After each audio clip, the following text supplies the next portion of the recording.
మీరు ప్రచారం చేయలేకపోవటం కొంచెం బాధ కలిగించే విషయమే. Yes. బట్ తమిళనాడులో ఏంటి బీజేపీ ఎన్ని సీట్లు గెలుస్తుందని మీ అంచనా? See, ఎన్ని సీట్లు గెలుస్తారని చెప్పడానికి ముందు I think we're looking at the vote share first. Okay. So we're looking at huge vote share jump. Single digit నుంచి ఒక 18 to 20% ఓట్ షేర్ మీకు వస్తుంది. So that itself is a huge jump for us. 18 to 20%. ఎందుకంటే not only 2024, 2026కి వెళ్తే అక్కడ పెద్ద help ఉంటుంది మనకి. So from 3 to 4 to 18 to 20 ఆ ఓట్ షేర్. సెకండ్లీ, ఇంతవరకు ఒక ఎంపీ లేదు తమిళనాడులో. ఒకప్పుడు పొన్నాశంకర్ గారు గెలిచారు, తర్వాత సిపిఆర్ రాధాకృష్ణ గారు కోయంబత్తూరు నుంచి ఒకసారి గెలిచారు. కానీ చాలా సంవత్సరాలైంది ఎవరు లేదు MPs. So whatever seats we win, that's a starting point. నా పాయింట్ ఆఫ్ వ్యూ ఏంటంటే ఒక లైన్ స్టార్ట్ చేయాలంటే every line starts with dot చెప్తారు కదా. So let us start. So will continue after that.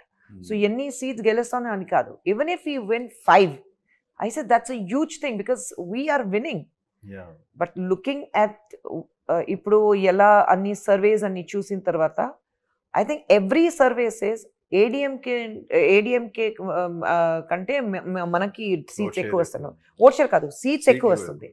So that's a huge jump for us. ఏంటి మా రాధిక గారి విజయావకాశాలు ఏంటి?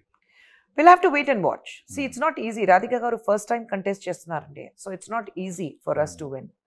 So I think she's given her best. So let's hope for the best.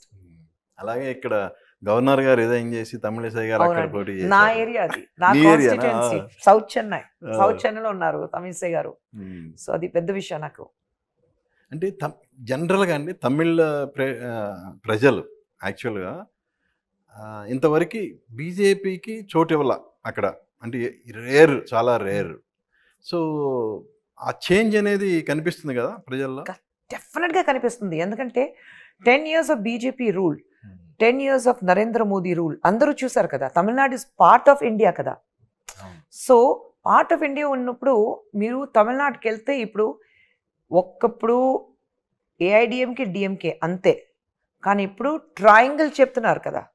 ఆ ట్రయాంగిల్లో BJP ఉంది కదా, ఆ ట్రయాంగిల్లో కాంగ్రెస్ లేదు, మీకు బీజేపీ ఉంది.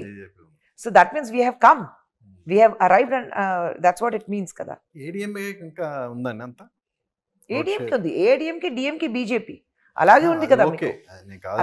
డిఎంకే వర్సెస్ బీజేపీ ఉందా, లేదా ట్రయాంగిల్ కూడా చెప్పాలా మనం అలా ఎలా అని?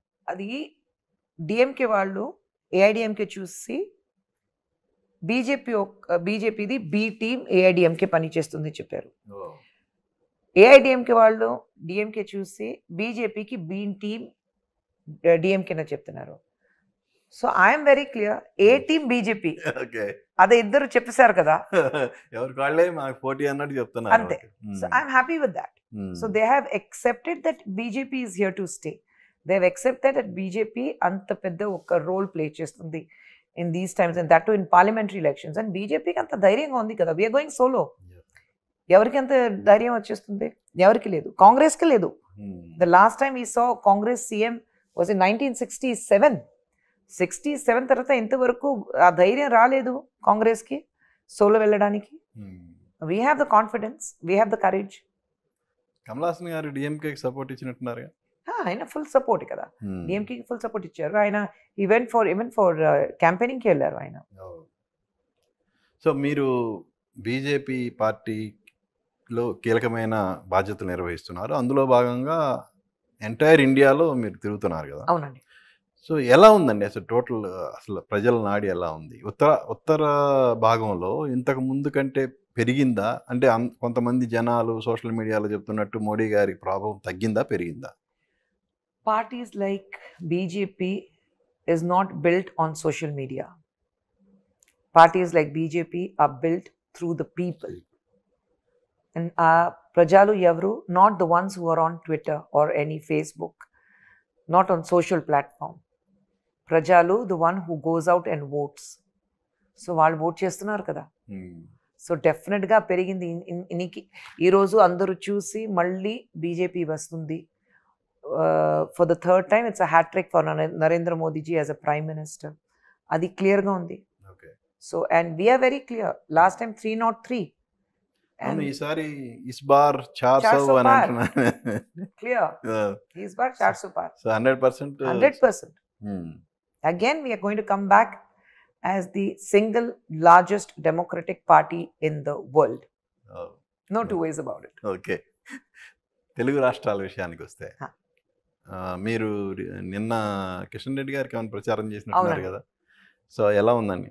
చాలా బాగుంది, చాలా సంతోషంగా ఉంది. ఎందుకంటే ఆయన చెన్నైకి వచ్చినప్పుడు he was there during the election campaign and నేను అక్కడ కంటెస్ట్ చేశాను. అప్పుడు నాకు చాలా పెద్ద హెల్ప్ ఇచ్చారు కిషన్ రెడ్డి గారు. He was my biggest support, one of my biggest supports. And so I thought it was my duty and I couldn't go completely, ఎందుకంటే బ్యాక్ పెయిన్ ఉంది.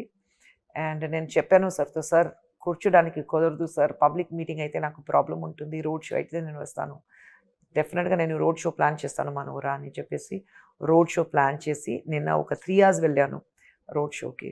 So I'm very happy and people like very nice human being. So people like Kishan Reddy గారు, they should win. ఆయన గెలిస్తే the goodness of him will spread to the people, not only the party duties, but goodness of Kishan Reddy garu as a person, it will spread to people. I think that is very important.